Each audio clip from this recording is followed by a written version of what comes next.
the entity known to most simply as the G-Man, is the most enigmatic character in the already mystery-laden Half-Life series, and possibly the whole of gaming. His true intents are unknown, his allegiance is debatable. Even his relationship to reality as we know it is questionable, able as he is to seemingly come and go at will, appearing in the most dire of circumstances, only to vanish once more as if a phantom. His movements, however, are not completely impossible to track, for in spite of his actions, alien and unpredictable as they are, he must still play by the rules of the mortal world in which he tampers, an infallible world that would ultimately betray his motivations. Gods had begun. Humanity had all players deep and challenging, with different is less likely to get me horribly Prepare for unforeseen consequences. The complete history of the G-Man, along with virtually everything else about him, is of course unknown, but he does become known to a very limited portion of humanity when he delivers an unusually pure specimen of Zen crystal to the Black Mesa research facility, warning Eli Vance to prepare for unforeseen consequences. Despite concerns about the crystal causing a theoretical resonance cascade, the planned experiment on the sample is continued, presumably at the insistence of Black Mesa administrator Wallace Breen. Inevitably, the experiment would trigger the cascade and unleash the forces of Zen upon the facility, beginning a chain reaction that would leave Earth enslaved under the heel of the Combine. While the G-Man's motives for causing such a catastrophe, like so many other things, is not understood, it is clear that he utilized the opportunity to assess and extract certain highly skilled individuals, those he would later use as pawns to carry out the whims of his unseen employers. One such example of considerable skill was Gordon Freeman, who would ultimately prove himself by traveling to the border world of Zen and kill the entity maintaining the portals that threatened Earth. The G-Man would subsequently hold Freeman in stasis for 20 years, until his employers saw fit to unleash him upon the Combine. Watching him carefully, the G-Man was indeed impressed with Freeman's work. But during the ensuing conflict, another piqued his interest also, Gordon's companion, Alex Vance. Even so, when the time came to extract Freeman, he left Alex atop the exploding Citadel to die, either unconvinced of her skills or compelled to do so by his employers. Either way, it would be a decision that would soon be undone. Placing Gordon back into stasis, even the G-Man did not expect what was to happen next, as a group of Vortigons not only saved Alex from the Citadel a mere instance after the G-Man left with Gordon, but went on to break into Freeman's stasis chamber and abscond with him, holding back the G-Man as they did.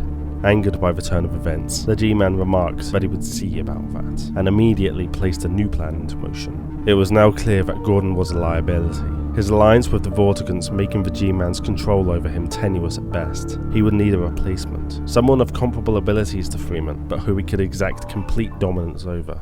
This Alex Vance he had observed was promising, but had as yet not proven herself completely. Even so, she would be watched to assess her potential. Then came an opportunity the G-Man knew was too good to pass. The death of her father, Eli, would prove pivotal. It could be the leverage he needed to gain, but also coveted control over her. Maybe not the battle-hardened Alex of the present, but possibly the more naive Alex of the past, using his abilities to fold space and time to his will, and with considerable objection from his employers, the G-Man travelled back in time to Black Mesa on the day of the Resonance Cascade, and plucked Alex away from danger, making it so that he had always been the one to save her, and inextricably tying her fate with his own, even if his younger self was not aware of it. Watching her grow up and remain on the sidelines and fight with the Combine, the G-Man was not exactly impressed with her progress at this point, but it would transpire that through a mistake of his own, she would come to prove herself to him. Presumably during this time observing Alex, he also observed other potential candidates. However, his actions had clearly become much too brazen, and the G-Man himself was now being watched. A threat to their operations, the Combine had devised a method of capturing the G-Man, containing him with the use of Vortigant energy so that he would no longer pose any danger to them. When the time was right, they took no risks, and scooped up the entire building the G-Man was occupying, building a nigh-impenetrable flying fortress around it, which they would then hide away in the quarantine zone of City 17.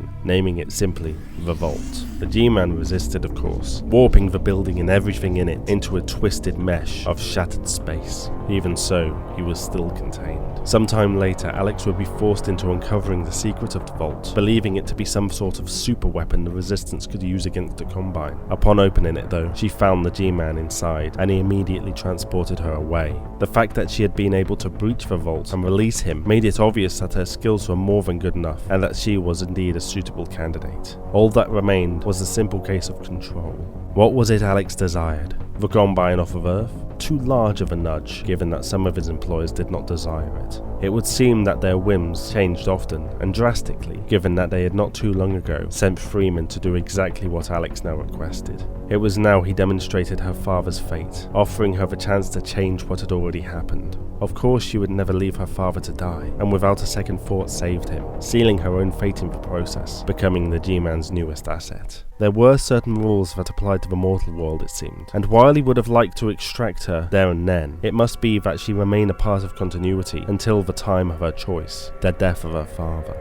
Wiping her memory of the vault and reinserting her back into the timeline, the G-Man waited, past the coming of Freeman and the destruction of the Citadel, until the time neared when he may take his prize. Then disaster would strike, and that prize he had waited so long for would be mortally wounded as Alex was stabbed by a hunter. Luckily enough, the Vortigaunts managed to heal her, but he could not take the risk of anything more happening to her, so he called upon his old asset Gordon Freeman one last time before cutting him loose. When the Vortigaunts were too busy to notice his presence, he implored Freeman to see Alex safely to White Forest, stating that he would do more but was forced to abide by certain restrictions likely placed on his actions by his employers, as punishment for allowing himself to get captured, and also as an effort to prevent it from happening again.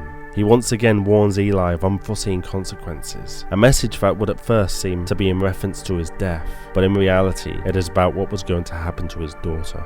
Making it to White Forest base safely, Eli is, as foretold by the G-Man, killed by a Combine advisor. But because of the actions of his daughter 5 years ago, he is miraculously revived, a dead advisor in his place. In return for his survival, Alex is nowhere to be seen, and as Eli swears revenge, the G-Man simply walks away, his task complete. In the face of unexpected adversity, the G-Man did what he must. When one of his assets was no longer viable, he sourced a new one, and as Gordon Freeman stands, a truly free man for the first time in 20 years, Alex is now trapped in the G-Man's purgatory, awaiting an assignment that, for some of the G-Man's assets, never came.